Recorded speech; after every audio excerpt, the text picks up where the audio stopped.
নমস্কাৰ বন্ধুসকল, বৈজ্ঞানিক কথাবাৰ্তাৰ দ্বিতীয় খণ্ডলৈ আকৌ এবাৰ আপোনালোক সকলোকে স্বাগতম জনাইছোঁ।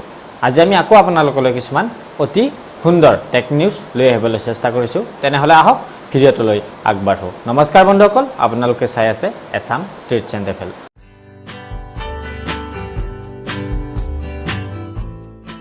প্ৰথমতে আমি ক'বলৈ ওলাইছোঁ, আপোনালোকৰ যদি মেমৰিৰ প্ৰয়োজন হৈছে বা আপোনালোকৰ ফোনৰ ইণ্টাৰনেল ষ্ট'ৰ যদি কমি আহিছে, তেনেহ'লে আজি আপোনালোকে SanDiskৰ 128 এই মেমৰি কাৰ্ডখন কিনিব পাৰে। কাৰণ এই মেমৰি কাৰ্ডখন বৰ্তমান এমাজনত আপুনি 52% ডিছকাউণ্টত পাই আছে, যাৰ মূল্য বৰ্তমান সময়ত নেকি প্ৰায় 2800 টকা।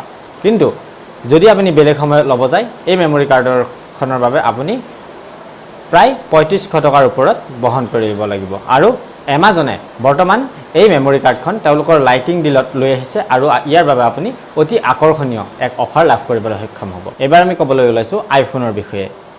আইফোন 10ৰ পিছত যিবিলাক নতুন মডেল বজাৰলৈ আহিব, এই সমগ্ৰ মডেলবিলাকতে আপোনালোকে ডুৱেল চিমৰ ব্যৱস্থা লাভ কৰিবলৈ সক্ষম হ'ব। ইয়াৰ আগতে আইফোনে কেতিয়াও ডুৱেল চিম লৈ অহা নাছিল, কিন্তু নতুনকৈ যিবিলাক এওঁলোকে মোবাইল ফোন বজাৰলৈ লৈ আহিব, সেই সকলোবোৰ মোবাইলত এওঁলোকে ডুৱেল চিম সংলগ্ন কৰিব বুলি ইতিমধ্যে এক বাৰ্তা প্ৰেৰণ কৰিছে। ছেমছাঙে বজাৰলৈ লৈ আহিছে অন 8 নামৰ এটা নতুন মোবাইল ফোন, যিটো মোবাইল ফোনৰ 4GB ৰেম আৰু 64 GB ইণ্টাৰনেলৰ মূল্য হ'ব প্ৰায় 16,000 আশে-পাশে। আৰু ইয়াত আপুনি লাভ কৰিব স্নেপড্ৰেগনৰ 450 প্ৰচেছৰ, 16+5 ৰিয়াৰ কেমেৰা আৰু 16 মেগাপিক্সেল ফ্ৰণ্ট কেমেৰা। বজাৰত এই মোবাইলটোৱে এক খলকনিৰ সৃষ্টি কৰিব বুলি বিশেষজ্ঞসকলে ইতিমধ্যে প্ৰকাশ কৰিছে। অতি আগশাৰীৰ শ্বপিং ছাইট এমাজনে যেনেকৈ প্ৰাইম ছাৰ্ভিচত এদিনতেই ডেলিভাৰী দিয়ে বা পেকেজ ডিছপেচ কৰে, ঠিক তেনেকুৱা এক পদক্ষেপ ইতিমধ্যে ফ্লিপকাৰ্টেও ল'বলৈ সক্ষম হৈছে। ফ্লিপকাৰ্টে কম দিনৰ ভিতৰতেই তেওঁলোকৰ প্ৰাইম মেম্বাৰশ্বিপ এড কৰিব আৰু ইয়াৰ দ্বাৰা তেওঁলোকে অতি ফাষ্ট ডেলিভাৰী কৰিবলৈ সক্ষম হ'ব। ইয়াৰ ওপৰত ইতিমধ্যে তেওঁলোকে কাম কৰিবলৈ আৰম্ভ কৰিছে। ইতিমধ্যে হোৱাটছএপে অফিচিয়েলি লঞ্চ কৰিছে তেওঁলোকৰ গ্ৰুপ ভিডিঅ' কলিং ফিচাৰ্ছ।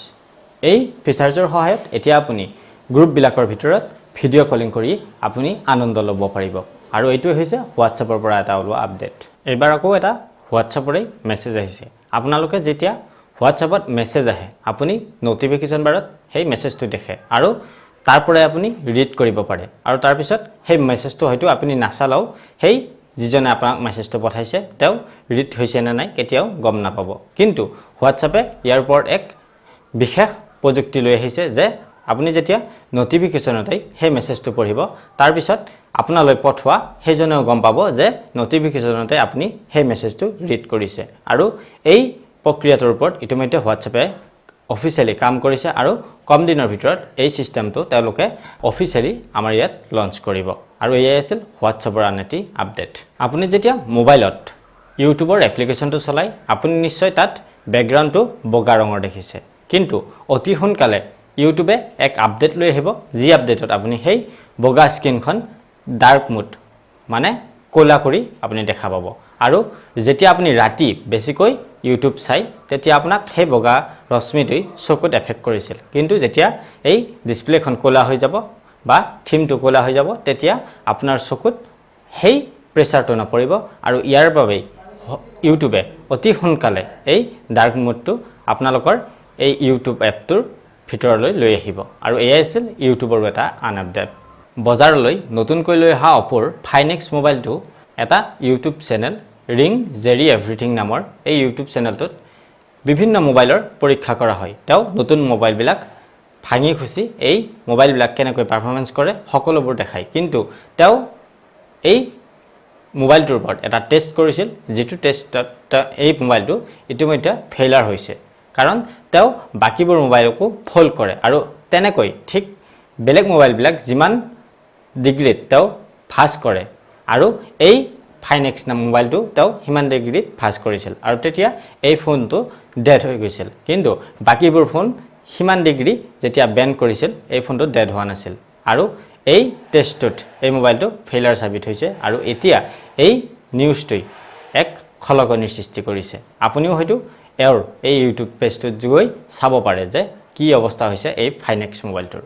বৰ্তমান সময়ত ভাৰতত Xiaomi মোবাইলবিলাক অতি জনপ্ৰিয় হৈ পৰিছে আৰু এওঁলোকে 2019ৰ প্ৰথম ভাগতেই আমাৰ মাজলৈ লৈ আহিব বা বজাৰলৈ লৈ আহিব ফাষ্ট ফল্ডিং ফোন বা যিটো ফোন আমি ফল্ড কৰিব পাৰিম আৰু এই ফোনটোৰো প্ৰাইচ এওঁলোকে বহুত কম ৰাখিব যিবিলাক বাকি টেকনলজি বা বাকি মোবাইল কোম্পানীয়ে ইয়াৰ ওপৰত কাম কৰি আছে কিন্তু Xiaomiয়ে ইতিমধ্যে এওঁলোকে অফিচিয়েলি লঞ্চ কৰিছে যে এওঁলোকে 2019 চনৰ প্ৰথম ভাগতেই এই ফল্ডিং ফোনটো আমাৰ মাজলৈ লৈ আহিব আৰু বাকিবোৰৰ ক্ষেত্ৰত বহু প্ৰাইচ এই ফোনটোত কম হ'ব যাৰ বাবে নেকি সাধাৰণ মানুহেও এই ফোনটো উপভোগ কৰিব পাৰিব আৰু এয়াই আছিল Xiaomiৰ তৰফৰ পৰা লোৱা এটা আপডেট অতি আগশাৰীৰ প্ৰতিষ্ঠান এপলৰ বিষয়ে আমি এবাৰ ক'বলৈ ওলাইছো এপলে জাপানত তেওঁলোকৰ যিবিলাক প্ৰডাক্ট চলি আছে মোবাইল ল্যাপটপ আইপড যিবিলাক তেওঁলোকে নিৰ্মাণ কৰা সামগ্ৰী জাপানত ইতিমধ্যে চলি আছে